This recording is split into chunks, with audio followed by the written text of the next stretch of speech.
अस्सलामुअलैकुम वरहमतुल्लाहि वबरकातुहू। नाज़रीन, उम्मीद करता हूँ आप सब खैरियत से होंगे। आज मैं आपके सामने रूहानी इलाज के हवाले से कुछ बातें पेश करने की सआदत हासिल कर रहा हूँ। बड़ी तवज्जो के साथ आप सुने और इस वीडियो को पूरा देखें। नाज़रीन, ये जो शख्स मेरे बाजू में बैठे हुए हैं, इनकी फैमिली में एक औरत को रूहानी मसला था, रूहानी प्रॉब्लम थी और हमने उस मसले को अल्लाह की तौफीक से, अल्लाह की मदद से हल किया। और इन साहब का चेहरा आपको साफ तौर पे नज़र नहीं आएगा क्योंकि हमने पहले ही बात की है और ये वीडियो बनाने के लिए तैयार नहीं थे, तो हमने इनको यकीन दिलाया कि आप अपना वीडियो बना लें। जब हम अपने चैनल पर इसको अपलोड करेंगे तो आपके चेहरे को छुपा दिया जाएगा और आपकी पहचान को छुपा दिया जाएगा। तो इस तरह हमने इनको यकीन दिलाया, तब जाकर ये तैयार हुए हैं। तो अब आइए जानते हैं कि इनकी फैमिली में उस औरत को क्या मसला था, क्या परेशानी थी और फिर वो मसला अल्लाह की तौफीक से किस तरह हल हुआ। तो आइए अब इनसे बात करते हैं और जानते हैं कि कैसे प्रॉब्लम थी और किस तरह हल हुई है।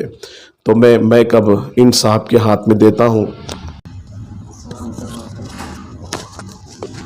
अस्सलाम वालेकुम। हमारे रिश्तेदार में उनको बहुत रूहानी की तकलीफ़ बहुत आती। मैं ऐसा हाफिज़ जी के पास आया, आके बोले में वो जो सही तरीके से हुआ। अब इतना बहुत अच्छे है, उनको तकलीफ़ नहीं, क्या नहीं, उन्होंने जैसा बोले वैसा करते गए हम। उनको क्या क्या हो रहा था ऐसा रात में ऐसा तकलीफ़ बहुत आती। वो घर में सबको ऐसा क्या दे के सड़ते थे, क्या दे के ऐसा भाग ढकलते थे, हलते थे, झूलते थे भी, ऐसा रात भर नींद नहीं करते थे। अब उनकी तकलीफ़ देखना सबको हम बहुत फिरे, सब जगह फिरने से वो क्या भी नहीं हुआ। जब हाफिज़ जी पास आने में वो जो मसला था वो सही तरीके से करने लगे, उन्होंने सही तरीके से हुआ बेशक। अल्हम्दुलिल्लाह, अल्लाह की तौफीक से, अल्लाह की मदद से और अल्लाह की इनायतों से ही ये मसला हल हुआ है। और ये साहब यही कहना चाह रहे हैं कि उस खातून को बड़ी तकलीफ़ थी, बल्कि हालत ये थी कि रात भर वो खातून सो नहीं पाती थी। रात भर रोना धोना, चीखना चिल्लाना, हाथ पैर चलाना, सर को बहुत ताकत से बार बार हिलाते रहना और बहुत ज़्यादा पूरे घर के लोगों को जगाना, ये सारा प्रॉब्लम उनका था। और ये साहब मुझे उनके पास लेकर के गए थे। तो जिस दिन हम गए थे दोनों साथ ही गए थे। तो जाने के बाद जब पहली मर्तबा मैंने उस खातून के सामने बैठकर कलामुल्लाह की तिलावत की, तो उस वक्त इन साहब ने भी देखा और मैंने भी अपनी माते की आंखों से देखा कि उस वक्त वो औरत बहुत ज़्यादा जो है वो अपने जिस्म को हिला रही थी, सर को हिला रही थी, हाथ पैर चला रही थी, चीखें मार रही थी और ज़ारो कतार रो भी रही थी और अपनी परेशानी की शिकायत भी कर रही थी। ये सारे मामला चल रहे थे। तो फिर अल्लाह की मदद से हमने उन पर कुछ कुरान मुक़द्दस की तिलावत करके दम किया और फिर उसके बाद उनको कुछ चीज़ें दी गई थी, उसके ज़रिए अल्लाह पाक ने उनको शिफा अता फरमाई। अभी वो खातून अल्लाह की तौफीक और अल्लाह की मदद से बहुत ही अच्छी कैफियत में और बहुत ही आराम है। जिस वक्त उस खातून को ये मसला चल रहा था, जैसे रात को नींद नहीं आ रही थी, चीख रही थी, चिल्ला रही थी और बहुत सारी परेशानियों से वो गुज़र रही थी, तो उस वक्त उनके घर वालों ने उस खातून को दिमाग के डॉक्टर को भी दिखाया था और बाज़ाब्ता तौर पे दिमाग के डॉक्टर ने बहुत सारी दवाइयाँ गोलियाँ दी थी और साथ ही साथ नींद की गोलियाँ भी उन्हें खिलाई जा रही थी।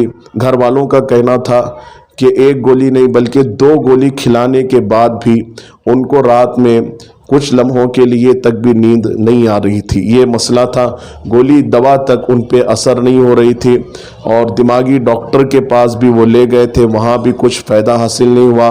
तो चूँकि उनको सिर्फ जिस्मानी प्रॉब्लम नहीं था बल्कि रूहानी प्रॉब्लम भी था। अब जिसको रूहानी प्रॉब्लम होगा तो सिर्फ जिस्मानी दवाई कराने से उसको शिफा नहीं मिल सकती, क्योंकि हज़रत लुक़मान रज़ी अल्लाह ताला अन्हु फरमाते हैं कि जब भी इलाज कराओ तो अपनी 2 चीज़ों का इलाज कराओ, एक तो जिस्मानी इलाज कराओ, दूसरा रूहानी इलाज कराओ। जब जिस्मानी और रूहानी इलाज कराया जाता है تو رزلٹ جلدی سامنے آتا ہے اور جلدی شفا یابی حاصل ہوتی ہے۔ تو ناظرین، اگر آپ بھی روحانی پرابلم سے پریشان ہیں، آپ کو بھی کوئی روحانی مسئلہ ہے، تو اس روحانی مسئلے کو حل کرنے کے لیے آپ ہم سے کانٹیکٹ کر سکتے ہیں، آپ ہم سے رابطہ کر سکتے ہیں۔ نیچے یہ جو نمبر آپ کو نظر آ رہا ہے، یہ ہمارا کانٹیکٹ نمبر ہے۔ ہمارے کانٹیکٹ نمبر کو آپ نوٹ کر لیں، 9060780031۔ اس پر آپ کال کریں۔ اگر آپ کی کال اٹھائی جائے تو اچھی بات ہے، اگر آپ کا کال ریسیو نہ کیا جاتا ہو تو آپ ناراض نہ ہو، بلکہ واٹس ایپ پہ آپ ہمیں SMS کریں۔ انشاءاللہ 24 گھنٹے کے اندر آپ کے SMS کا اور آپ کے مسئلے کا ضرور جواب دیا جائے گا۔ آخر میں بس میں آپ کو اتنا کہنا چاہوں گا کہ آپ اس ویڈیو کو زیادہ سے زیادہ شیئر کریں۔ اگر آپ چینل سبسکرائب نہیں کرتے تو کوئی بات نہیں، لائک نہیں کرتے تو کوئی بات نہیں، کمنٹ نہیں کرتے تو کوئی بات نہیں، بیل آئیکن نہیں دباتے تو کوئی بات نہیں، کچھ کرو نہ کرو، بس ایک چھوٹا سا کام ضرور کرنا۔ ابھی اس ویڈیو کی لنک کو کاپی کر کے اپنے دوستوں میں واٹس ایپ گروپ میں زیادہ سے زیادہ آپ اس کو شیئر کریں۔ جو ضرورت مند حضرات ہیں ان تک یہ پیغام پہنچے گا تو ہو سکتا ہے اللہ کی مدد سے ان کا بھلا ہوگا اور ان کی مدد اور ان کو ان کے پرابلم سے اللہ کی عنایتوں سے چھٹکارا مل سکتا ہے۔ السلام علیکم ورحمۃ اللہ وبرکاتہ۔